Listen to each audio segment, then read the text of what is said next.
As it always goes with MCU movies, there's a lot more going on than meets the eye in Fantastic Four First Steps. From comic book callbacks to hints of what's to come, here's everything you might have missed. Sue Storm isn't just a superhero, she's an ambassador to the nations of the world. Early in the film, she addresses representatives from various countries, and the camera pans over a seat that's empty.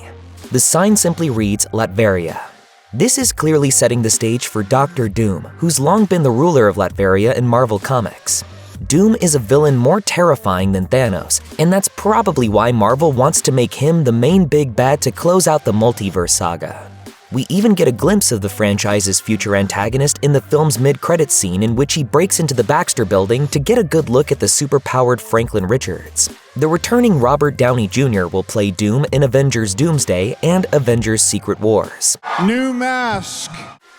The question remains as to whether Doom originated on Earth 828, the world of First Steps, or if he came from somewhere else to bother the Fantastic Four. All will be revealed in good time. For now, this empty chair is a nice little tease for those familiar with the comics. Galactus and his Herald, the Silver Surfer, are naturally the main antagonists of the Fantastic Four First Steps. Are you the protectors of this world? Yes, we are. Your planet is now marked for death. But the movie has a ton of fun drawing from the team's rogues gallery to fill out this world. Mole Man actually gets a decent amount of screen time, particularly in the third act where he helps evacuate New York City to his underground kingdom of Subterranea to protect the residents from Galactus. John Malkovich was supposed to appear as Red Ghost, but he only gets called out by name as Reed Richards fights one of his super apes. Despite showing up in the trailer, Red Ghost is nowhere to be seen, and director Matt Shakman told Variety it was a tough call to make, saying, "It was heartbreaking not to include him in the final version of the movie because he's one of my very favorite humans and one of my biggest inspirations." Many other villains receive a passing reference, including Mad Thinker, Puppet Master, Wizard, and Diablo. Will they play larger roles going forward? In truth, it's unlikely that these names will be among the Marvel villains we'll see in what's left of the MCU's Phase 6. Maybe one day Red Ghost will have his time in the sun, but it's not today. As the Thing walks through New York carrying a bag of cookies, he passes a street sign designated Yancey Street. It doesn't really factor into the film, but comic book readers will instantly recognize it as a place of torment for Ben Grimm. The Yancey Street gang frequently harassed the Thing in the early comics, making their first full appearance all the way back in Fantastic Four number 15, written by Stan Lee and illustrated by Jack Kirby. They're not explicitly a gang, but rather some blue-collar workers who feel as though Ben Grimm has sold out by getting out of the neighborhood. Yancey Street feels like a far more benevolent place in the movie. Kids there want to see the Thing lift up a car for their amusement. This car? And Ben even starts a very informal relationship with schoolteacher Rachel Rosman. A Yancey Street set was built at Pinewood Studios based on the neighborhood Jack Kirby grew up in, with a synagogue and kosher grocery stores. When the Fantastic Four venture into space to negotiate with Galactus, they have no idea what to expect. Reed says that if he's just a giant guy, then they could always keep it simple and try to punch him. Another theory that gets thrown out is that Galactus is a space dragon. While the former turns out to be the most accurate, the latter is a sly nod to an old Marvel story. A space dragon appears in 1962's Tales of Suspense number 29. The story doesn't involve the Fantastic Four, but a different group of space explorers who crash land on another world that's inhabited by a giant dragon. Even though it feels like an adversary initially, the dragon winds up saving their lives by redirecting an asteroid heading toward the world. While the universe presented in First Steps feels like a place where a space dragon could show up and it wouldn't feel random, there's no actual space dragon in the film. This is simply a nod to the greater body of work of Stan Lee and Jack Kirby, one that even big fans of their comics may have missed upon first viewing. As the Fantastic Four try to escape from Shalla-Bal, aka the Silver Surfer, they utilize a neutron star. While they succeed in sending Shalla-Bal toward its immense gravitational pull, they're at risk of falling into it too, and since they're running low on fuel, they decide to slingshot their way around it. To do so, they'll need to reach 0.88 times the speed of light. The choice of the number 88 definitely feels like a reference to Back to the Future, arguably the best science fiction movie of all time. In Back to the Future, Doc Brown and Marty McFly need the DeLorean to reach 88 miles per hour in order to travel through time. Roads, Where we're going, we don't need roads. The Fantastic Four aren't necessarily traveling through time, although the time dilation caused by the neutron star leads to a sort of time travel where they arrive back on Earth later than they should have.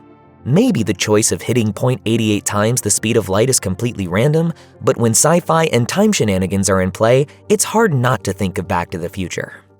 Many people likely associate the moniker of Silver Surfer with Norrin Radd. He was the original one after all.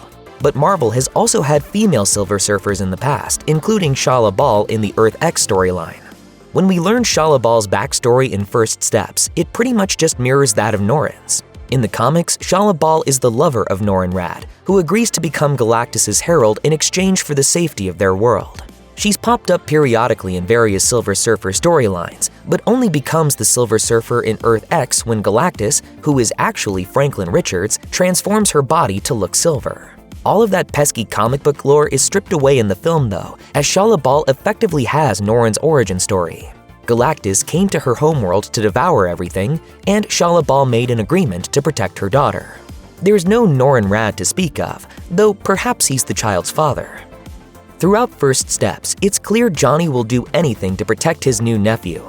Before Galactus arrives on Earth, he speaks with Shalla-Bal and offers to sacrifice himself so that Galactus will let Franklin go. It sounds like he wants to try to make the same deal Shalla-Bal did and become Galactus' herald in exchange for Earth's safety. This actually has roots in the comics, as Johnny did become a Herald of Galactus at one point. Starting in Fantastic Four number 519, Sue and Johnny switch powers, meaning Johnny now controls light and invisibility, and Sue is a new Human Torch. Galactus wants to use Johnny's newfound powers to help him detect planets hiding from him, and he makes Johnny his new herald. Johnny's willing to go with Galactus twice in the film, as he's fully prepared to knock Galactus through the portal to send him away from Earth, flying through it with him. Luckily, it didn't come to that, but the idea of a Johnny and Galactus team-up is certainly not a new one. Reed Richards' big plan for saving Earth initially is to set up teleporters around the globe and transport the entire planet to another star system out of Galactus' reach. Before the countdown is complete, Silver Surfer wipes out most of the teleportation centers except for the one in New York City. Teleporting may not be in the cards right now for First Steps, but it'd be handy to remember this tech exists going forward in the MCU. Avengers Secret Wars is slated to come out on December 17, 2027, and assuming Marvel will pull much from the comics, teleportation crops up frequently. The 2015 Secret Wars storyline involves an incursion between two universes, so the world's heroes are teleported to a life raft. Dr. Doom himself teleports to various locales, and we may have already seen that he's acquired the same technology Reed has. The mid-credits scene of First Steps sees Doom mysteriously materialize in the Baxter Building. Doom has used magic and advanced technology in the comics before, and he could have used either one to end up there. It's possible his teleportation abilities extend to showing up in other realities, which may kickstart the events of Avengers Doomsday.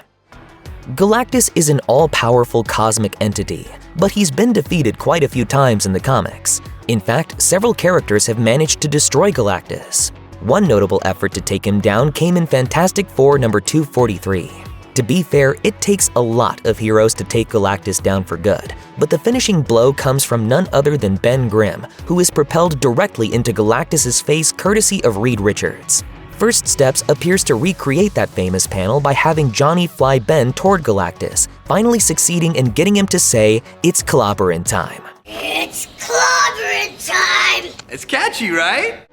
Ben makes direct contact with Galactus' face, just like in the comic, momentarily knocking him off balance. It's not enough to stop him for good, but it's a valiant effort and shows that no matter how big you are, getting hit in the face by a giant rock man is going to hurt. Look around the New York landscape in First Steps and you'll find plenty of references to a movie titled Subzero Intel. Here it is on a theater marquee in Times Square. This isn't a real movie or a direct reference to anything in the MCU, but it could be a sneaky reference to Captain America, who got frozen in ice protecting the world until he was thawed out decades later, waking up in Times Square. Sure, Captain America isn't on the poster, but if First Steps was going to reference any Marvel hero, it should be First Avenger Steve Rogers. After all, he was played by Chris Evans, who previously entered the superhero film fray by playing Johnny Storm in the 2000s Fantastic Four movies. Well, let's not make today about me. The mid-credits scene for First Steps sets up the future of the MCU, while the post-credits moment is more for laughs. It's an intro to the in-universe Fantastic Four cartoon, complete with a catchy theme song. The music goes through all of the Fantastic Four's powers while showing their abilities in action. Standard stuff. However, there's a blink-and-you'll-miss-it moment where there's a robot on screen, and it definitely resembles a Sentinel. Sentinels have cropped up in numerous pieces of Marvel media as giant robots designed to hunt and kill mutants. They're often antagonists in X-Men stories, and while it doesn't seem like Earth-828 has mutants, we know the MCU will make its own X-Men movies post-Secret Wars. In fact, Avengers Doomsday will bring in a slew of former X-Men actors. Granted, the cartoon robot may not have been a true Sentinel, but with X-Men at the tip of everyone's tongues for the future of the MCU, it's hard not to see it that way. It's the little touches that make the version of New York City seen in First Steps feel lived in, like Ben Grimm picking up cookies from Maisie's Deli. This isn't a comic book reference, but instead seemingly a nod to director Matt Shakman's daughter, who is named Maisie. Not only does Maisie have a deli named after her, she also appears in First Steps. She's the little girl Johnny Storm rescues from falling debris. Speaking to Variety, Shakman revealed that his daughter had a blast working on the movie, saying, "She really wanted to do it. As a recovered child actor, I was deeply ambivalent about it, but she does gymnastics. She got put on wires, got to fly around, she had the best time."